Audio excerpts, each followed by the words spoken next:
اعوذ باللہ من الشیطان الرجیم بسم اللہ الرحمن الرحیم الحمد للہ رب العالمین والصلاة والسلام علی سید الانبیاء والمرسلین وعلی اہل بیتہ الطیبین الطاہرین وصحبہ المنتجبین۔ کل ہم نے قرآن مجید کے 16ویں جز میں سے چند نکات آپ کی خدمت میں بیان کیے تھے، اور آج قرآن کریم کا 17واں جز کہ جس کا آغاز سورۃ الانبیاء کے آغاز کے ساتھ ہے۔ تو سب سے پہلی آیت جو آپ کی خدمت میں عرض کرنی ہے وہ پہلی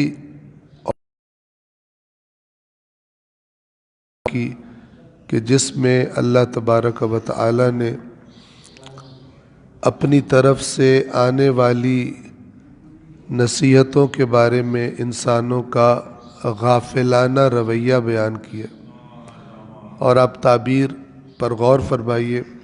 اللہ تعالیٰ فرماتا ہے اقترب للناس حسابہم، بہت قریب آ چکا ہے لوگوں کے ان کا حساب، یعنی زیادہ دیر نہیں ہے کہ جب لوگوں کو اپنے اعمال کا حساب دینا پڑے گا، بہت قریب آ گیا ہے۔ تو جس کا حساب قریب ہو وہ تو اپنے اکاؤنٹس ٹھیک کرنے کی کوشش کرتا ہے، اپنے لین دین درست کرنے کی کوشش کرتا ہے، تاکہ جب آڈٹ کیا جائے، حساب کیا جائے تو اندر سے خرابی نہ نکلے۔ لیکن وَهُمْ فِي غَفْلَةٍ مُعْرِضُونَ، جبکہ لوگ غفلت میں پڑے ہوئے منہ موڑ رہے ہیں۔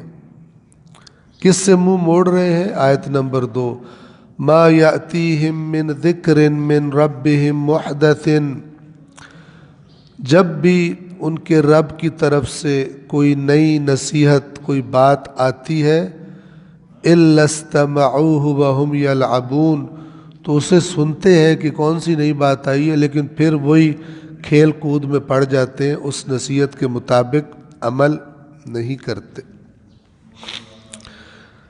اسی میں آگے چلتے ہوئے آیت نمبر 7 ہے۔ آیت نمبر 3 میں یہ انہی لوگوں کا ذکر ہے جو غافل ہیں، تو آپس میں سرگوشیاں کر کے کہتے ہیں کہ یہ جو تمہیں کہہ رہے کہ میں نبی ہوں اور یہ اللہ کا کلام تمہیں سنا رہا ہوں، اس طرح غور تو کرو، تمہاری طرح کا بشر ہے، اس میں کون سے سرخاب کے پر لگے ہوئے ہیں؟ کون سی اس میں ایسی چیز تمہیں دکھائی دیتی ہے جس سے پتہ چلے یہ اللہ کا نبی ہے؟ تو آپ توجہ فرمائیں، اگر آپ قرآن مجید کا مطالعہ کریں، یعنی اسے پڑھیں سمجھیں، تو آپ کو 2 طرح کی باتیں ملیں گی۔ ایک یہ کہ اللہ تعالی تاکید فرما رہے کہ اے رسول ان سے کہہ دیجئے کہ میں تمہاری طرح کا بشر ہوں،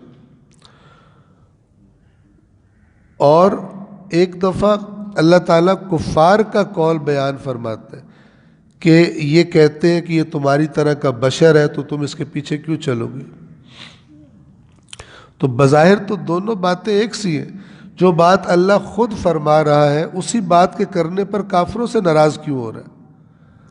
اس لیے کہ اللہ تعالیٰ جب فرماتا ہے کہ اے رسول بتا دو میں تمہاری طرح کا بشر ہوں، تو کچھ اور مقصد ہے بات کرنے کا، اور جب کافر کہتے تھے کہ یہ تمہاری طرح کا بشر ہے تو وہ ایک اور بات پروپیگنڈا کر رہے ہوتے تھے۔ کافر جب کہتے تھے کہ یہ تمہاری طرح کا بشر ہے، یعنی یہ نبی نہیں ہے، اگر فرشتہ اس پر آتا ہے تو ہمیں دکھائے کب آتا ہے؟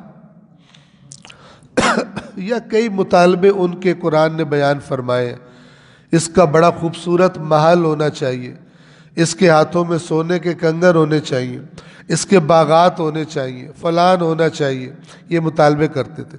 یہ کچھ بھی نہیں ہے، بس یہ تمہاری طرح کا بشر ہے، یعنی یہ نعوذ باللہ غلط بیانی کر رہا ہے جو کہہ رہا ہے میں نبی ہوں۔ اس لیے اللہ تعالیٰ ان کی مذمت فرماتا ہے۔ لیکن جب اللہ فرماتا ہے اے رسول کہہ دیجئے میں تمہاری طرح کا بشر ہوں، یعنی میری جو ساخت ہے، جو بناوٹ ہے، جو میرا جسم بدن ہے، وہ اسی طرح جس طرح انسانوں کا ہوتا ہے۔ یہ اللہ تعالیٰ کیوں تاکید فرماتا ہے؟ اس لیے کہ خداوند عالم نے انسانوں کے لیے انسان ہی کو اسوہ قرار دینا ہے۔ لَقَدْ كَانَ لَكُمْ فِي رَسُولِ اللَّهِ أُسْوَةٌ حَسَنَةٌ۔ مثال کے لیے عرض کروں، سمجھانے کے لیے، ایک کروڑ پتی، ارب پتی انسان کو آئیڈیل بنا دیا جائے ایک عام سے آدمی کا جو بمشکل اپنا گھر چلاتا ہے، اور پھر اس سے کہا جائے جس طرح وہ ہسپتال بنوا رہا ہے، جس طرح وہ اس کا اپنا چارٹرڈ جہاز ہے، تمہارا بھی ہونا چاہیے۔ وہ غریب کہے گا میرے ہاتھ پلے شاہی کوئی نہیں، مجھے یا تو مجھے پھر اتنے پیسے بھی دو تو میں بھی اپنا پھر جہاز خریدتا ہوں۔ جب میرے پاس ہے ہی نہیں تو اس کا آئیڈیل کیوں بنا رہے ہو؟ میرے سامنے کوئی ایسا بندہ رکھو جو میرے لیول کا ہو، تاکہ میں پھر وہ کام میری توان میں ہو، میرے پاس اتنے پیسے ہے ہی نہیں کہ میں وہ کام کروں۔ تو اللہ نے بھی اس لیے فرمایا کہ اے رسول ان سے کہہ دیجئے بار بار قرآن میں۔ تو بس دونوں باتوں کا اینگل مختلف ہے۔ کافر نبوت کا انکار کرنے کے لیے کہتے تھے، یعنی ہماری طرح کا بشر ہے، یعنی کوئی وحی نہیں آتی۔ اور جبکہ جیسے میں نے سورہ کہف کی کل آخری آیت آپ کو سنائی تھی، وہاں پہ کیا ہے؟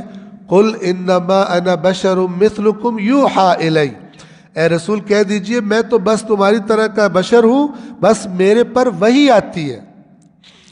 وہی جس کا انکار کرنے کے لیے کافر کہتے تھے یہ تمہاری طرح کا بشر ہے، کوئی وحی نہیں آتی۔ صلوات پڑھیں محمد والے۔ تو اسی بات پر تاکید کرنے کے لیے سورۃ الانبیاء کی آیت نمبر 7 میں اللہ تعالیٰ اس طرح فرما رہا ہے کہ اے رسول آپ پہلے نہیں ہیں۔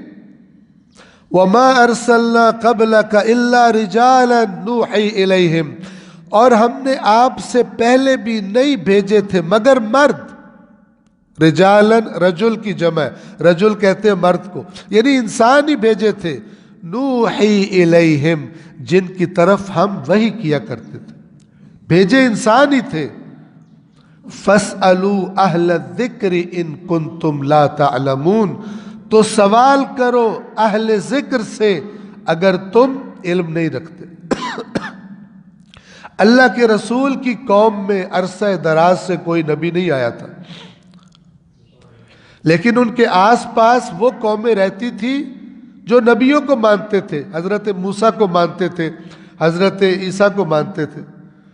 تو اللہ تعالیٰ فرما رہے کہ ان اہل ذکر سے جا کر، اہل ذکر یعنی اہل کتاب، خود قرآن کو اللہ نے کتاب بھی کہا ہے اور ذکر بھی کہا ہے۔ اِنَّا نَحْنُ نَزَّلْنَا الذِّكْرَ، ہم نے ہی اس ذکر کو نازل کیا ہے۔ تو قرآن کے جو نام آئے ہیں قرآن میں، ان میں سے ایک نام ذکر ہے۔ جیسے قرآن ایک نام ہے، الکتاب ایک نام ہے، الذکر ایک نام ہے۔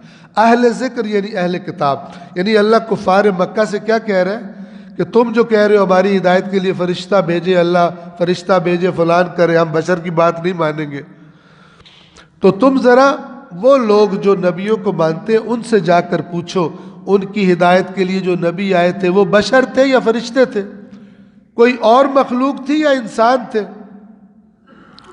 تمہارے پاس نبی نہیں آیا، تمہیں عجیب لگ رہا ہے بشر کا نبی ہونا، جاؤ جن کے نبی آئے ہیں، جن کو نبیوں کو پتہ ہے، ان سے جا کر سوال کرو تو وہ تمہیں بتائیں گے موسیٰ فرشتہ نہیں تھا، انسان تھا۔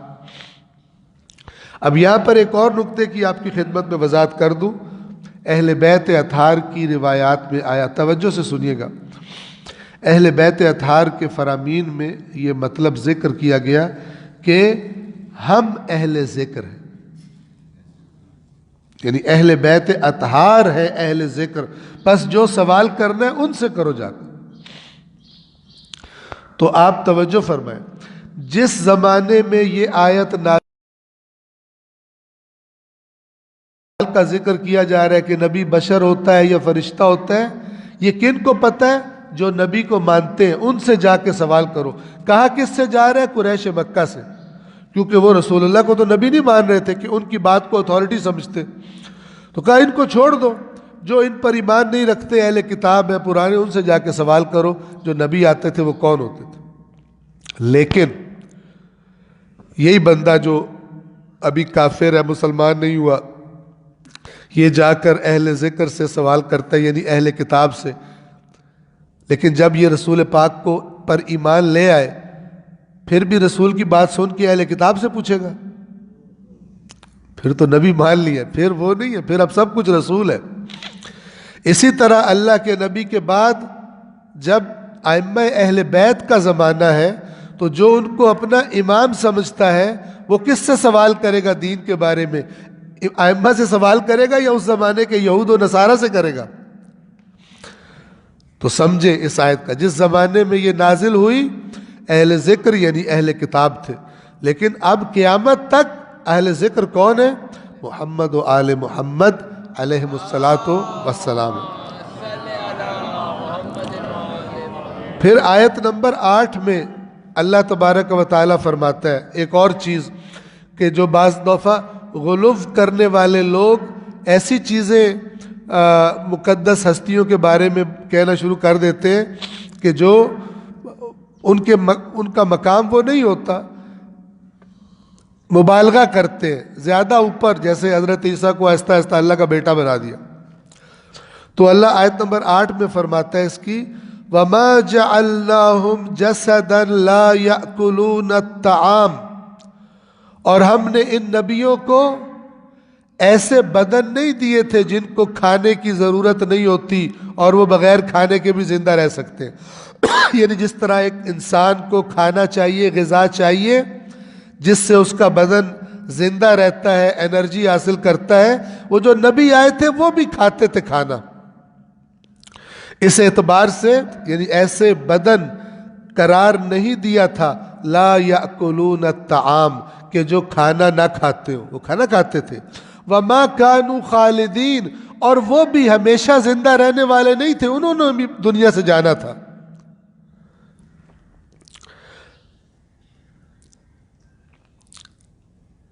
ایک صلوات پڑھے محمد و آل محمد پر۔ اگلی جو آیات بیان کرنی ہے وہ آیت نمبر 26 سے وَقَالُوا اتَّخَذَ الرَّحْمَنُ وَلَدًا، اور وہ کہتے ہیں کہ رحمان نے ولد کا لفظ عام طور پہ آپ ترجمہ جب پڑھیں گے قرآن کا لکھا ہوگا اللہ نے بیٹا بنا لیا، لیکن ولد کا لفظ عربی زبان میں مذکر اور مؤنث دونوں اولادوں کے لیے استعمال ہوتا ہے۔ بیٹا بھی ہو سکتا ہے اور بیٹی بھی ہو سکتی ہے۔ دو قومیں، دو قسم کے اعتقاد تھے جو قرآن نے خود بتائے ہیں۔ ایک تو قرآن بتاتا ہے کہ یہود کہتے ہیں عزیر اللہ کا بیٹا ہے، اور مسیحی کہتے ہیں کہ عیسیٰ اللہ کا بیٹا ہے۔ یہ دو ہو گئے، یعنی یہ ایک نبیوں کو اللہ کا بیٹا سمجھتے تھے۔ دوسری قوم رسول اللہ کی اپنی قوم تھی صلی اللہ علیہ وآلہ وسلم۔ مشرکین مکہ کا عقیدہ تھا، جہاں سے بھی انہوں نے بنایا تھا، عقیدہ یہ تھا کہ یہ جو فرشتے ہیں یہ اللہ کی بیٹیاں ہیں، اور اللہ قرآن میں کہتا ہے کہ ظالموں، جو چیز اپنے لیے پسند نہیں کرتے، بیٹی پیدا ہو تو تمہارا منہ سیاہ ہو جاتا ہے کہ کیوں بیٹی پیدا ہوئی ہے۔ اللہ کے لیے بیٹیاں پسند کرتے ہو، اپنے لیے بیٹے پسند کرتے ہو، قطع نظر اس کے کہ تمہارا یہ عقیدہ ہی غلط ہے، اللہ کا نہ بیٹا ہے نہ بیٹی ہے، لیکن چلو تم نے عقیدہ بنایا، کم از کم اللہ کے لیے وہ چیز پسند کرتے جو اپنے لیے کی ہے۔ اپنے لیے تم بیٹی پسند نہیں کرتے، اللہ کے لیے تم بیٹی قرار دے رہے ہو۔ تو یہاں پر اس کی طرف اشارہ ہے کہ یہ لوگ کہتے ہیں اللہ نے کسی کو اپنی اولاد بنا لی ہے۔ سبحانہ، اللہ ہر عیب سے پاک، اللہ کے لیے اولاد ہونا عیب ہے۔ اولاد صاحب اولاد کی کمیوں کو دور کرتی ہے آ کر۔ اللہ کو کوئی کمی نہیں ہے کہ اس کو اولاد کی ضرورت ہو، اس نے مرنا ہے، اس کا جانشین تخت پہ بیٹھے گا، وہ بوڑھا ہو جائے گا، پھر کوئی ہو جو اسے کما کے کھلائے، تو ایسا کچھ بھی نہیں ہے۔ اس کی خدمت کرے، ایسا نہیں ہے۔ سبحانہ، وہ ہر عیب سے، ہر کمی سے، ہر نقص سے پاک ہے کہ اسے کسی اولاد کی ضرورت ہو۔ بلکہ بات یہ ہے جنہیں تم اس کی اولاد کہہ رہے ہو، بل عباد مکرمون، وہ اس کے بزرگوار بندے ہیں، وہ اس کے مقرب بندے ہیں، وہ اس کے محترم بندے ہیں جن کو تم نے غلو کر کے اس کا بیٹا اور اس کی بیٹیاں بنا لیا۔ اب اللہ تعالیٰ ان بزرگوار بندوں کی، فرشتوں کی صفت بتا رہے کہ یہ کیسے۔ آیت نمبر 27، لا یسبقونہ بالقول، وہ تو بات کرنے میں بھی اللہ سے آگے نہیں بڑھتے، سبقت نہیں کرتے، پہلے دیکھتے ہیں اللہ کیا کہتا ہے، اللہ کیا فرماتا ہے۔ وَهُمْ بِأَمْرِهِ يَعْمَلُونَ، اور وہ اس کے امر کے مطابق عمل کرتے ہیں، بات بھی نہیں کرتے کجا یہ کہ اللہ سے بڑھ جائے کوئی کام کرنے میں، اس کو دیکھتے ہیں وہ کیا فرماتا ہے، پھر وہ جو امر کرتا ہے اس امر کے مطابق عمل کرتے ہیں۔ ان کو تم کہہ رہے ہو اللہ کے بیٹے ہیں، اللہ کی بیٹی ہیں۔ 28 نمبر، یعلم ما بین ایدیہم وما خلفہم، جو ان کے سامنے ہے اور جو ان کے پیچھے ہے اللہ کو علم ہے۔ غور سے سنیں، ولا یشفعون الا لمن ارتضی، اور یہ اللہ کے بزرگوار بندے یہ کسی کی شفاعت نہیں کریں گے مگر اس کی جس کی شفاعت کے لیے اللہ راضی ہوا۔ یہ جو آپ آیت الکرسی میں پڑھتے ہیں، من ذا الذی یشفع عندہ الا باذنہ، اللہ چیلنج کر رہا ہے۔ آیت الکرسی یعنی آیت اقتدار، اللہ اپنا اقتدار بتا رہا ہے، کہہ رہے ہیں کہ زبردستی تو اللہ سے کوئی کام کیا ہی کروائے گا، اگر کسی نے شفاعت بھی کرنی ہے اس کو بھی اللہ کا اذن چاہیے۔ اور اللہ اپنے بزرگوار بندوں کی صفت کیا بیان کر رہے ہیں، بولنے میں بھی اللہ پہ سبقت نہیں لیتے، پہلے دیکھتے ہیں اللہ کیا کہتا ہے۔ اور اسی لیے اللہ یہاں پہ چونکہ یہود و نصارہ میں بھی کیا تھا، حتیٰ کہ مشرکین مکہ میں بھی عقیدہ تھا، وہ کہتے تھے عیسیٰ نے ہماری شفاعت کر کے چھڑوا لینا ہے، یعنی اگر اللہ تعالیٰ کو راضی نہ بھی کیا ہوا عیسیٰ نے بچا لینا ہے۔ اور یہ مشرکین کہتے تھے ہم ان بتوں کی عبادت، فرشتوں کے بھی بت بنائے ہوئے تھے، یہ جو لات اور منات تھے، لات اور عزا تھے، یہ اپنی طرف سے انہوں نے فرشتوں کے بت بنائے ہوئے تھے، بیٹیوں کے اللہ کی بت بنائے ہوئے تھے، اور یہ کہتے تھے کہ یہ ہماری شفاعت کریں گے۔ یہ عقیدہ مشرکین مکہ میں پایا جاتا تھا۔ تو اللہ نے یہ ان کی غلط فہمی دور کی ہے کہ تم جو سمجھ رہے ہو کہ میری نافرمانیاں بھی کرتے رہو تو تمہاری سفارش کرنی ہے انہوں نے، تو یہ اللہ کے بزرگوار بندے تو بات کرنے میں بھی سبقت نہیں کرتے، جو اللہ کہتا ہے وہ کرتے ہیں، اور یہ شفاعت نہیں کریں گے مگر اس کی لمن ارتضی، جس کے لیے اللہ راضی ہوا۔ شفاعت کا اذن سب سے پہلے کہاں سے جاری ہوگا؟ جو سب سے بڑا رحم کرنے والا ہے، ارحم الراحمین ہے، اور وہ اللہ ہے۔ ایسا نہیں ہے کہ ہمارے ذہن میں یہ تصور ہو اللہ تو بڑا سخت ہوگا قیامت کے دن۔ بہت سارے لوگ قیامت کے دن کا ولن سمجھتے ہیں اللہ کو اور اس کے فرشتوں کو، کہ وہ تو پکڑ دکڑ کر رہے ہوں گے، مار رہے ہوں گے، اور رسول پاک آئیں گے کہیں گے یا اللہ نہیں میری امت کو چھوڑ دے۔ یہ غلط اور بیہودہ تصور ہے شفاعت کا، گمراہ کن تصور، قرآن سے کوئی تعلق نہیں اس کا۔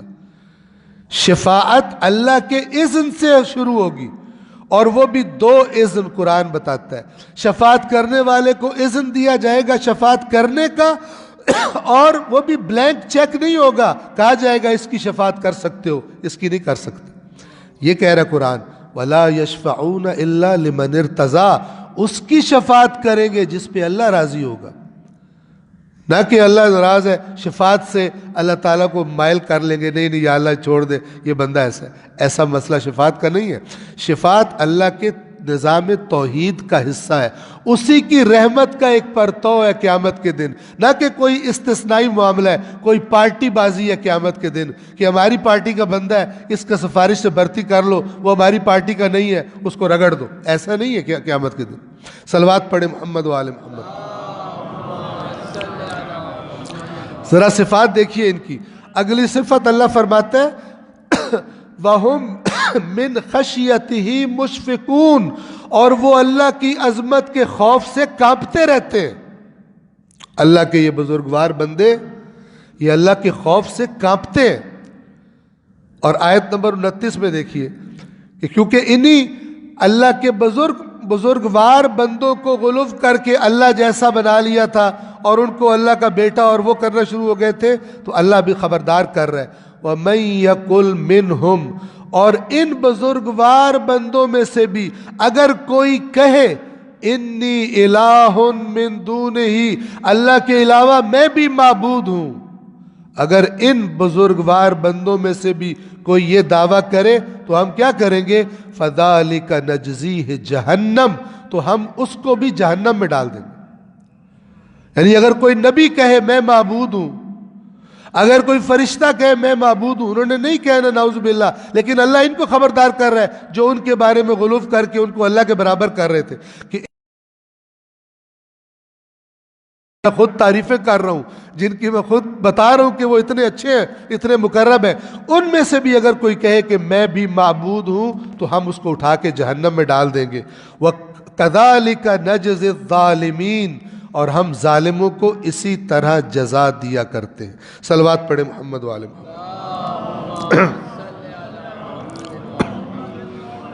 آیت نمبر 34،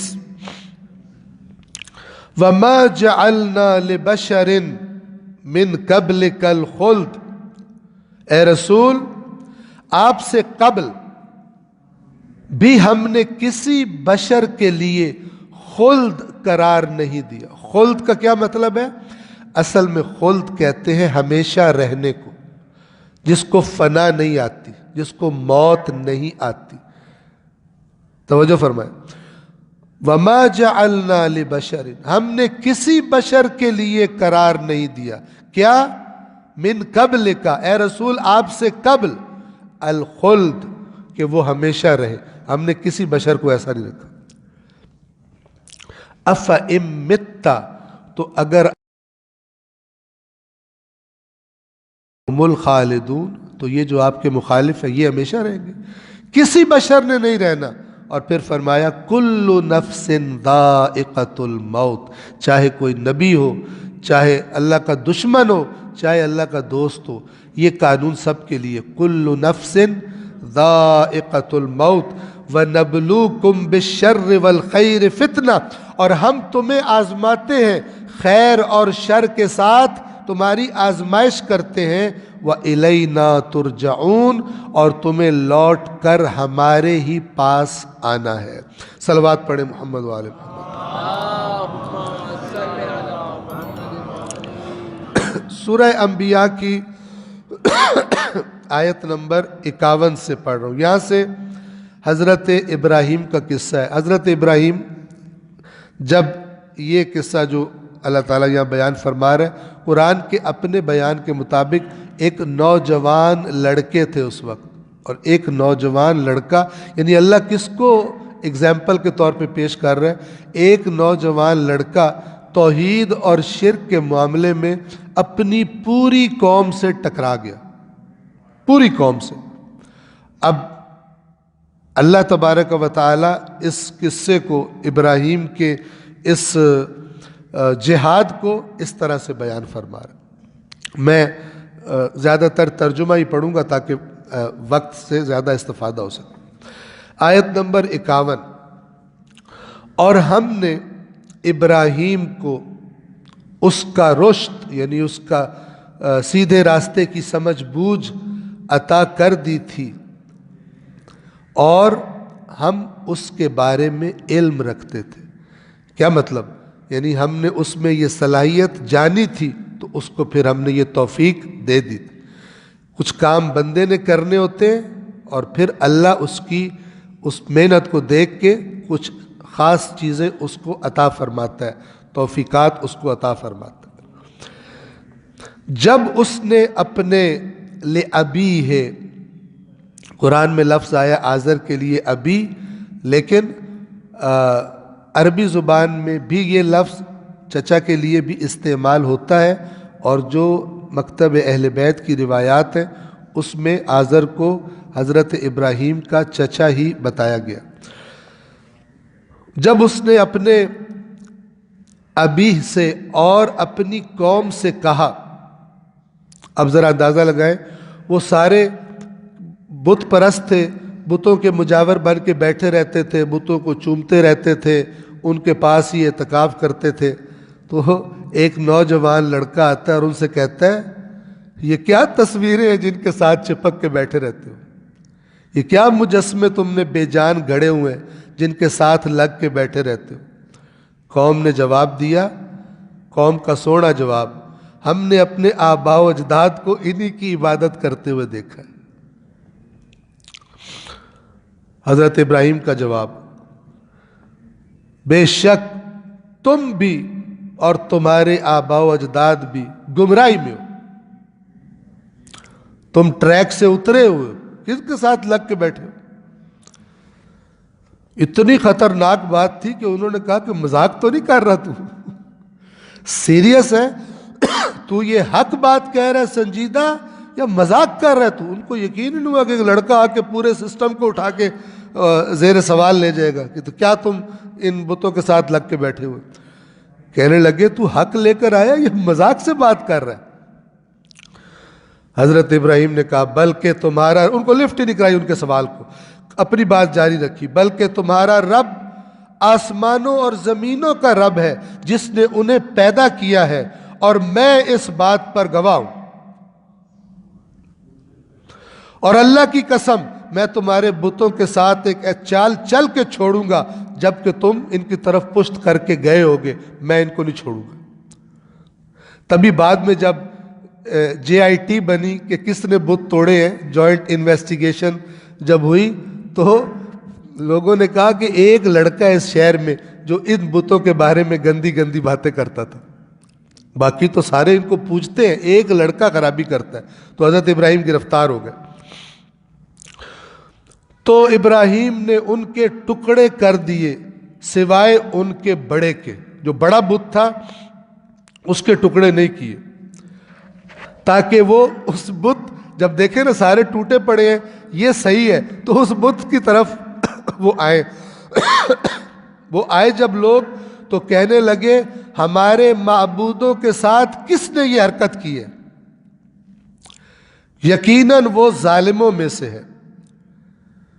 تو لوگوں نے کہا سمعنا فتن، ہم نے ایک لڑکے کو سنا تھا، جو پیچھے کہا اللہ نے کہ میں چال چال کے چھوڑوں گا تمہارے بتوں سے، تو انہوں نے کہا کہ ہم نے ایک لڑکے کو سنا ہے یذکرہم، وہ ایسی باتیں کرتا ہے ان بتوں کے بارے میں، یقال لہ ابراہیم، لوگوں نے پوچھا کیا نام ہے، ابراہیم، ابراہیم کہہ کے بلاتے ہیں اس کو، وہ ایسی باتیں کرتا ہے بتوں کے بارے میں۔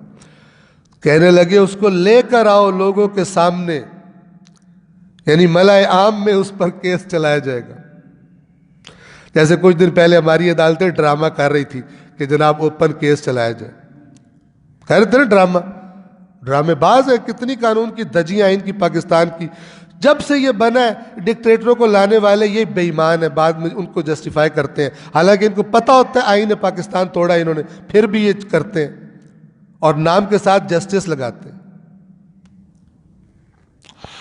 تو انہوں نے کہا لوگوں کے سامنے کیس چلاؤ اس پر، فَأْتُوا بِهِ عَلَىٰ أَعْيُنِ النَّاسِ لَعَلَّهُمْ يَشْهَدُونَ، ہماری عوام کو پتہ ہونا چاہیے کتنا بڑا مجرم ہے ابراہیم، اس نے ہمارے پورے سسٹم پر اعتراض لگا دیا ہے کہ ہم بتوں کو پوجتے ہیں، ہمارے آباء و اجداد کو بھی پاگل سمجھ رہا ہے ہم، اور اس کو لاؤ اور لوگوں پبلک کے سامنے اس پہ کیس چلاؤ۔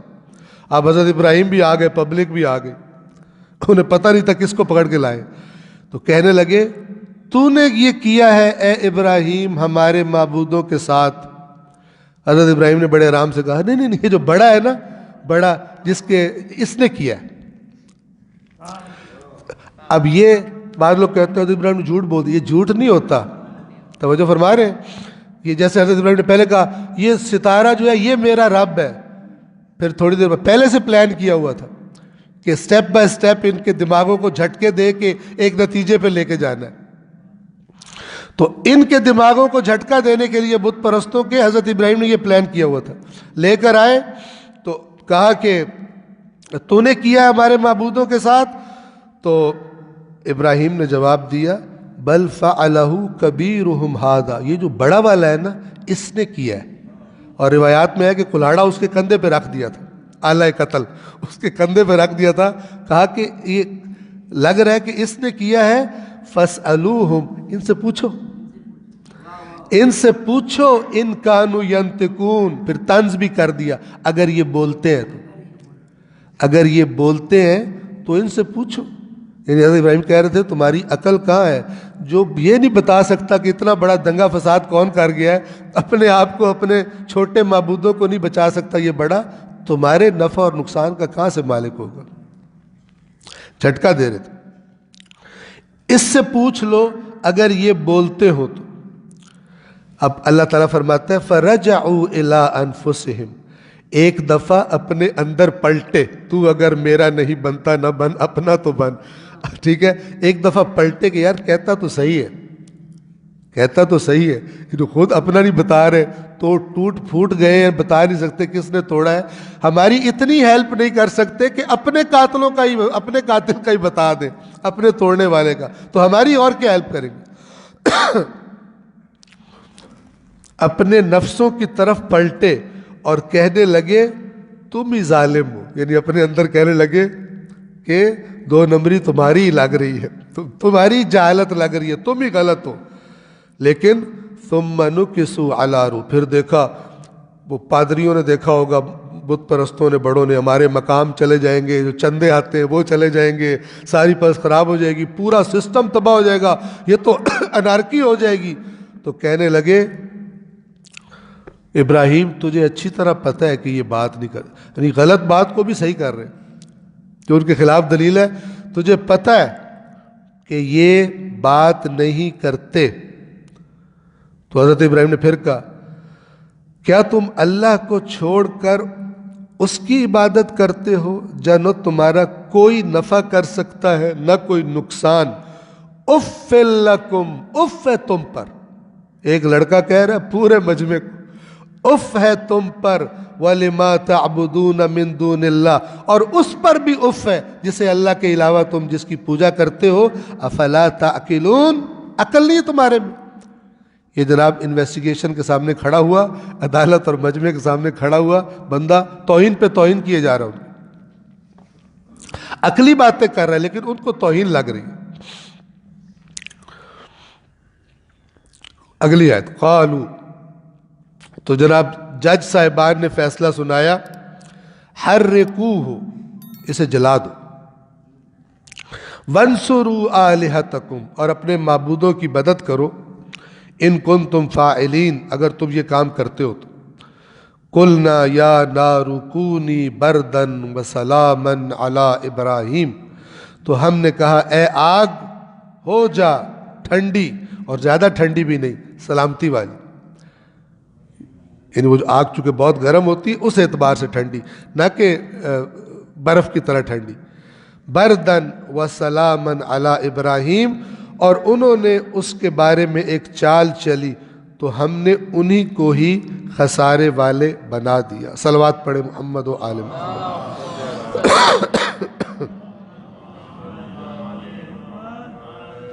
وقت تمام ہے، آیات تو اور بھی کافی ساری نوٹ کی تھی، لیکن ہمارا نظریہ یہ ہے کہ جلدی جلدی ڈھیر ساری چیزیں بغیر سمجھے گزارنے کے، ایک دو یا تین چیزیں اگر اچھی طرح سمجھ کے ہم آگے بڑھیں تو یہ زیادہ مفید ہے، کیونکہ قرآن کا مقصد بھی اس میں غور و فکر ہے اور اس سے ہدایت لینا ہے، اس سے اپنے نظریات درست کرنا ہے. وہ جلدی جلدی بھاگ کر نہیں ہو سکتے. تو ہم اسی آیت پر ہی آج کے درس کا اختتام کرتے ہیں. اللہ تبارک و تعالی سے دعا کرتے ہیں پروردگار بحق قرآن کریم و بحق محمد و آل محمد، اس ماہ مبارک رمضان میں جو اعمال تیری نظر میں بہترین ہیں وہ اعمال انجام دینے کی ہم سب کو توفیق عطا فرما. پروردگار قرآن مجید میں غور و فکر کرنے کی، قرآن مجید سے ہدایت کا رشتہ جوڑنے کی ہم سب کو توفیق عطا فرما۔ اے پروردگار، حاضرین میں سے جو کوئی کسی مشکل یا پریشانی میں مبتلا ہے پروردگار، اس بابرکت مہینے میں نازل ہونے والی رحمتوں کے صدقے مومنین کی مشکلات کو آسان فرما۔ پروردگار، اپنے حلال رزق میں سے، اپنے حلال رزق کے خزانوں میں سے ہمارے لیے وسعت و برکت عطا فرما۔ تیرے علاوہ ہمیں کسی اور کا محتاج نہ بنا۔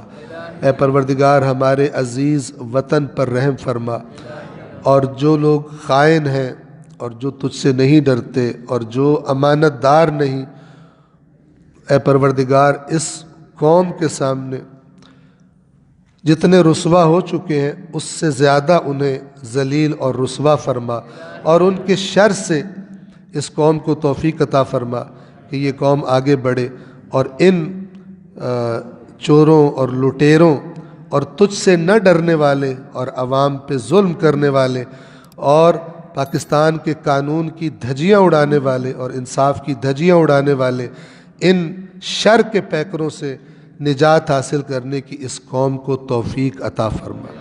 اللہم صلی علی محمد و آل محمد۔